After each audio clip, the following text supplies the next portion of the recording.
ஒன்றை கட்டப்படணும். ஜபத்தில் ஜெயம் வேணும். 18 வருஷமாக பாருங்கள் பலவீனப்படுத்துகிற ஆவி அது. லூக்கா 13 10-16, மத்தேயு 9:31-32 ஊமையான மனுஷன் இருக்கான். அதுக்கப்புறம் மத்தேயு 12:22 குருட்டு ஊமையமான மனிதன். அந்த மனிதன் வெளியே போன உடனே அவன் என்ன செய்கிறான்? அந்த ஆவி வெளியே போன விடுதலை அடைகிறான். அப்போது நம்ம என்ன செய்யணும்? நமக்கு என்ன தெரியுது? கலாத்திய 1:4 என்னை குணமாக்குங்கப்பா அப்படின்னு சொல்லி நம்ம என்ன செய்யணும்? ஆண்டவரை கேட்கணும். ஆண்டவர் கேட்கணும், அந்த வேதனைப்படுறதுப்பா, இந்த இதில் எனக்கு விடுதலை தாங்கப்பா. எந்த காரியத்தை வேதனைப்படுறோமோ அந்த காரியத்தில் நமக்கு விடுதலை வேணும்னு நம்ம கேட்கணும். ஆண்டவர் நோக்கி நான் முழங்கால முடக்கி நம்ம கேட்கணும். அழுது கண்ணீர் வடித்து கேட்கணும். அப்போ தான் நம்மளுடைய சுகம் நமக்கு கிடைக்கும். அது மட்டும் இல்லை, தேவன் தந்த தீபம் தான் ஆவி. அதனுடைய ஆவி தேவன் தந்த தீபம். விசுவாசித்து வந்தால் நமக்கு என்ன கிடைக்கும்? இதில் கிடைக்கும். அசுத்தாவி முழுமையாக ஆட்கொள்வது கெட்ட குரல் கேட்கும். பாருங்கள், மனிதர்களை அலக்களிக்கிற கெட்ட குரல் கேட்கும் நம்மளுக்கு. ஏன்னா சாத்தானோட பிள்ளைங்க அந்த மாதிரி செய்வாங்க. கெட்ட குரலுக்கு ஆமோதிப்பாங்க. நம்ம செவி சாய்க்கவே கூடாது. கெட்ட குரல் வந்தால் அதுக்கு செவி சாய்க்கவே கூடாது. விடுதலை நமக்கு தேவை. நம்மையே பலியாக நமக்காக தண்ணியே பலியாக கொடுத்தாரு. தீத்து 2:14 கூட பார்க்கணும். இது சிலுவையில் ஆண்டவர் என்ன செய்தார்? எனக்கு விடுதலை கொடுக்க தண்ணியே பலியாக கொடுத்தாரு. நமக்கு என்னென்ன விடுதலை கொடுத்துக்கிறாரு பார்க்கலாமா? பாவத்திலேருந்து விடுதலை கொடுத்துக்கிறாரு, வியாதிலேருந்து விடுதலை கொடுத்துக்கிறாரு, ஆவியின் பயம் மன அழுத்தத்திலேருந்து விடுதலை கொடுத்துக்கிறாரு, கடன் பிரச்சனைலேருந்து விடுதலை கொடுத்துக்கிறாரு. நிறைய காரியங்கள்லேருந்து நமக்கு ஆண்டவர் விடுதலை கொடுத்துக்கிறாரு. சோர்ந்து போயிருப்போம் நம்ம. எலியா சில சபை சோர்ந்து போகிறாங்க இல்லையா? அது மாதிரி. ஆனால் நம்மளை தேற்றி வருகிறாரு இயேசு கிறிஸ்து. ஒருவர் நம்மளை தேற்றி நமக்கு எல்லா காரியங்களையும் வெளியேறமாக செய்கிறாரு. கர்த்தர் நமக்காக என்ன செய்கிறார்? யுத்தம் செய்கிறார்.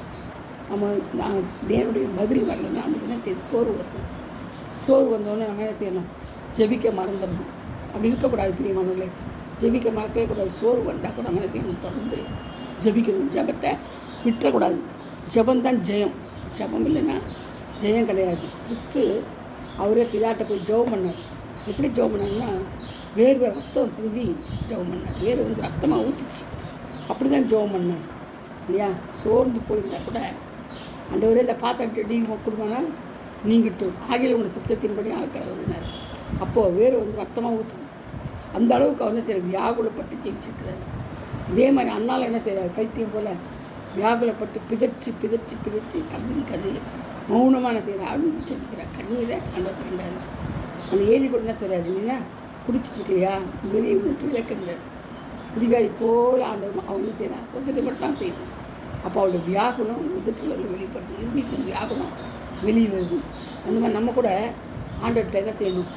வியாகுலத்தோடு அழுது கண்ணீர் விட்டு மன்றாடி ஜெபிக்கும் போதே கர்த்தர் நம்மளுக்கு உண்மையாக என்ன செய்கிறாரு? விடுதலை தராரு. இஸ்ரவேலின் தேவனாகிய கர்த்தருக்கு முன் நிற்கிறவன் யார்? சோர்ந்து போகாது, நான் உன்னோடு கூட இருக்கிறேன்னு சொல்கிறாரு.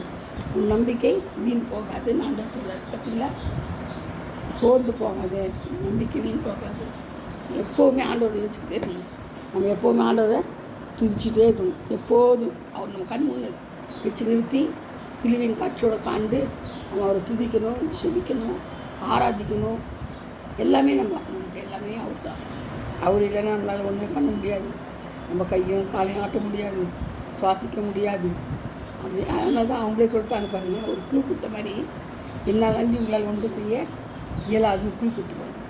அப்போ என்ன அர்த்தம்னா, அவங்க இல்லாமல் நம்மளால் ஒன்றுமே செய்ய முடியாது. நம்ம ஒரு வேஸ்ட் பீஸ், மண்ணான சரீரம், மண்ணுக்கு தான் திரும்பும். ஒன்றுமே பண்ண முடியாது. ஆனால் நம்ம செய்ய வேண்டியது ஆண்டவருக்காக ஒன்றே ஒன்று, ஆத்தும ஆதாயப்பற்றணும். எவ்வளோ ஆத்தும ஆதாயப்பற்றணும் அவ்வளோ ஆண்டவர் மகிழ்ச்சி அடைவார். தேசத்தை செய்தால் மகிழ்ச்சி அடைவார். அவர்கிட்ட கேட்டு செய்யணும். எந்த காரியம் வந்தாலும் அவர்கிட்ட கேட்கணும். நான் செய்யட்டுமாப்பா? தாவீது எல்லாத்துக்கும் போய் கேட்டான் பாருங்க. சாலமோனும் கேட்டார், இதே மாதிரி என்ன செய்யணும், எப்படி செய்யணும். அதே மாதிரி தாவீது கேட்டார். அந்த மாதிரி நம்ம என்ன செய்யணும்? ஆண்டுகிட்ட கேட்கணும். ஒவ்வொரு காரியமும் கேட்டு செய்யும்போது நமக்கு என்ன செய்து பெரிய விடுதலை கிடைக்குது. அவர் விடுதலை தருகிறவர். அவர் நமக்கு விடுதலை தருகிறார் என்றவர். அவர் மாத்திரம் நமக்கு போதும். யாருமே நமக்கு தேவையில்லை. உலகத்தில் யாவுன்னா அது பிசாசு நண்பா இருக்குது. உலகம் வந்து பிசாசு கையில் கண்டு கொடுத்துக்கிறாரு. ஆனால் தேவன் வந்து நம்மளை உயிரை அவர் கருத்து வச்சுக்கிறார். உள்ள கையில் வரைந்திருக்கிறேன்றார். தாயின் கர்ப்பத்தில் தெரிந்து கொண்டிருக்கிறேன்றார். பாருங்கள், நம்மளுடைய உள்ள கையில் அவருடைய ஜீவன் இருக்குது.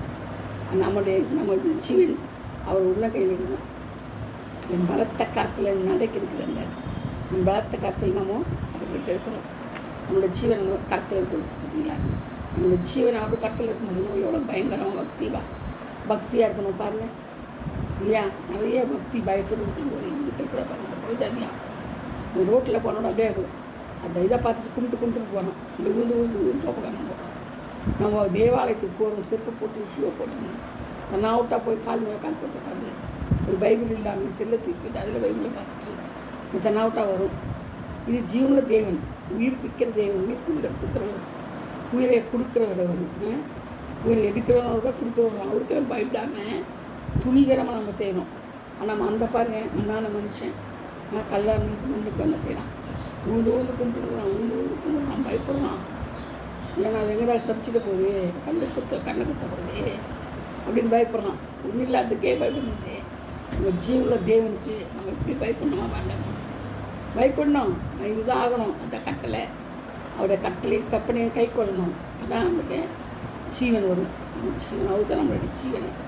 உலகத்தின் சர்வ சிருஷ்டிக்கும் அதிபதி அவர் தான். சர்வலோகத்தின் பராவர தேவன் அவர் தான். சர்வலோகத்தின் அதிபதி, ராஜா, தேவாதி தேவன் இயேசு கிறிஸ்து மாத்திரம்தான். அவர்கிட்ட நம்மளுக்கு விமர்சனமே கிடையாது, எதுவுமே கிடையாது. குணத்தை கொடுக்குறவர், குணம் கொடுக்கறதுக்கு அவர் தான். காயப்படுத்தி காயத்தை கட்டுக்கிறவர் தான். அடித்து ஆற்றுகிறவர் தான். எல்லாமே அவர் தான். உபத்திரப்படுத்துகிறவர் தான். உபத்திரத்தை வெளிக்கொண்டு வருவார் அவர் தான். ஏன் ஆராய்ந்து முடியாத பெரிய காரியங்களை எண்ணி முடியாது அதிசயங்கள் செய்கிறவர் அவர் தான். தேவனாலே கூட அந்த காரியம் ஒன்றுமில்லை சொல்லப்பட்டிருக்குது. ஒன்றுமே கிடையாது, எல்லாம் அவராலே கூடும். எல்லாம் தேவனாலே கூடும். அந்த விசுவாசம் நம்மளுக்கு வரணும். விசுவாசிக்கிறதுக்கு எல்லாம் கூடும். மழையை பார்த்து பேர்ந்து சமூகத்தில் போனதில் செய்யும் போகும். அந்த அளவுக்கு விசுவாசம் வரணும். ஆண்டவருக்கு நம்மளை கண்மூடித்தனமான விசுவாசம் வைக்கணுமா? கண்மூடித்தனமான விசுவாசம் வைக்கணும். ஆண்டவர் இருக்கிறாரா இல்லையா, நமக்கு என்ன செய்கிறாரு செய்யலையா, அதில் கேள்வி கிடையாது. கேள்வி கேட்கறதுக்கு உனக்கு அதிகாரம் கிடையாது. நீ பதிலுக்கு மட்டும்தான் இருக்கணும். ஆண்டவர் கேட்ட கேள்விக்கு நீ தான் பதில் சொல்லணும். கை கட்டி வாய் பொத்தி நிற்கணும். அப்போ தான் உனக்கு விமர்சனம், அப்போ தான் உனக்கு ஜீவன் புதுப்பிக்கப்படும்.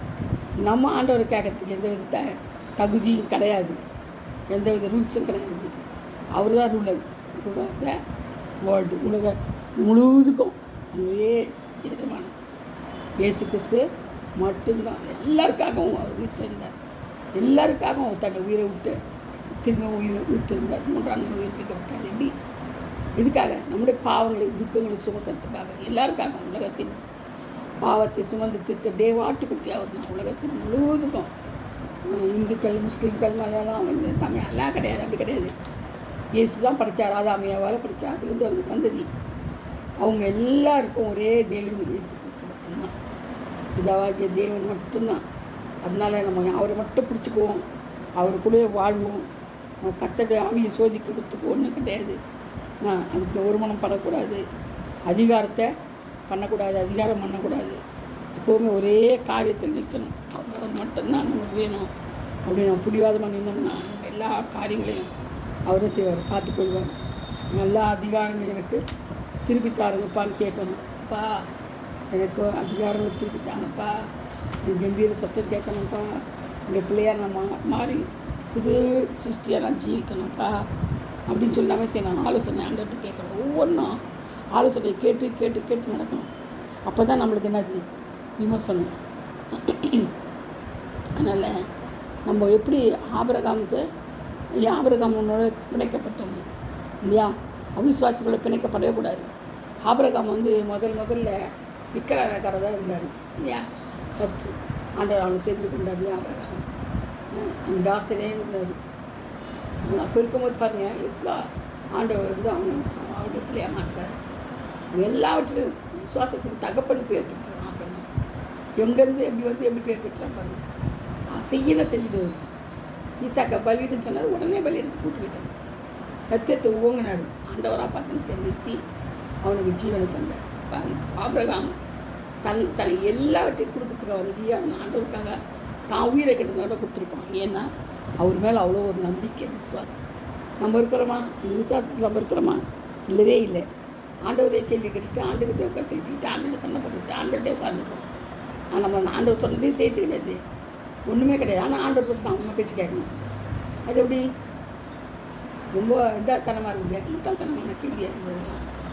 நம்ம பேச்சு ஆண்டவர் கேட்கணும், ஆண்டவர் பேச்சு நம்ம கேட்கணும். நம்ம ஆண்டவரை படைச்சோமா? ஆண்டவர் நம்மளை படைச்சோம். தெய்வங்கள் தெய்வத்தை நம்ம படைக்கிறோமா? படைக்கிறோம். தெய்வங்கள் நம்ம படைக்குதா? எப்படி? ஆண்டவர் தான் நம்மளை படைக்கிறார், மனுஷன் படைக்கிறது இல்லை. மனுஷன் படைச்சது தெய்வங்களை மண், களிமண். ஆனால் தேவன்றது இயேசு கிறிஸ்து மட்டும்தான். அவர் தான் நம்மளை படைப்பார். மனுஷனை படைத்தார், மண்ணான மனுஷனை படைச்சி உருவம் கொடுத்து துணையை கொடுத்து உலகத்தில் நம்ம பண்ண வச்சார் இல்லையா? நமக்காக வந்து பாவங்களை சுமந்து சிலையில் அறைப்பட்டு 3ஆம் நாள் உயிர்த்தெழுந்தார். இயேசு எல்லாவற்றுக்கும் மேலானவர், மேலான தேவன். நம்மளுக்கு அடிபட்டுச்சு, நம்மளுக்கு சோறு வந்துடுச்சு, நம்ம சாக போகிறோம், அதனால் அவர் ஆண்டவர் விட்டுறக்கூடாது. அப்பா என்னை விட்டீங்களப்பா சொல்கிறாரு.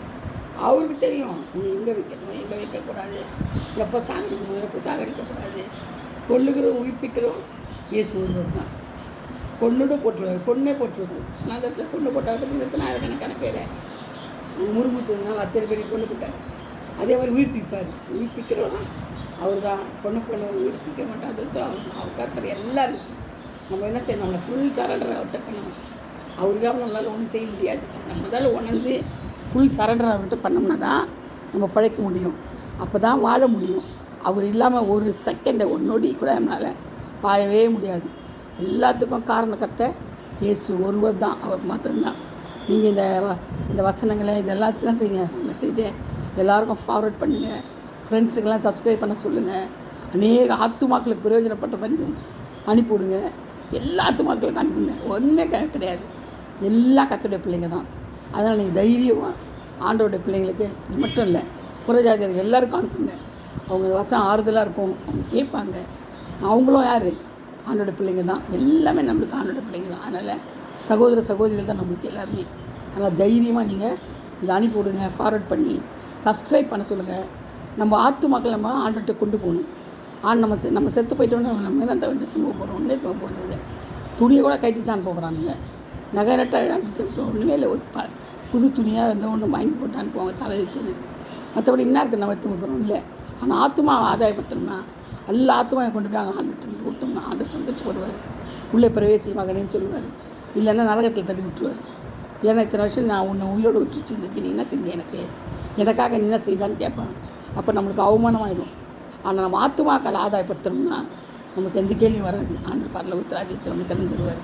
அதனால் நீங்கள் உங்களுக்கு பரலோக ராஜ்யத்தில் இடம் வேணுமா, உங்கள் கிரீடத்தில் முத்துக்கள் பதிக்கணுமா, ஒரு ஆத்துமாவுக்கு ஒரு முத்து ஆண்டவர் தருவார். அப்போது முக்கிடம் ஃபுல்லாக ஜொலிக்கணும்னா அத்தனை ஆத்துமாக்கள் நீங்கள் தரணும். ஆயிரக்கணக்கான ஆத்துமாக்கள் உங்கள் கை நிறைய ஆண்டத்தை கொண்டு போகணும்னா நீங்கள் இந்த வசனங்கள் எல்லாம் மற்றவங்களுக்கு அனுப்புங்க. அவங்க தொடப்படுவாங்க. சப்ஸ்கிரைப் பண்ணிங்கன்னா உடனே இந்த இதெல்லாம் வந்துடும் உங்களுக்கு. நீங்கள் மற்றவங்களுக்கு அனுப்பி சப்ஸ்கிரைப் பண்ண சொல்லுங்கள். உங்களுக்கு எத்தனை ஆத்துமா கிடைக்குதுன்னு நம்ம பார்ப்போம். சரியா? அத்தனை ஆத்துமாவும் சப்ஸ்கிரைப் பண்ணுற அத்தனை ஆத்துமாவும் உங்களுக்கு ஒரு முத்து உங்களுக்கு இதில் கிடைக்கும். கர்த்தர் தாமே இந்த வசனங்கள்லாம் ஆசீர்வதிப்பார், பாதுகாப்பார், பரிசுத்தப்படுத்துவார். ஆமீன். இல்லையா? God bless you all. Thank you all.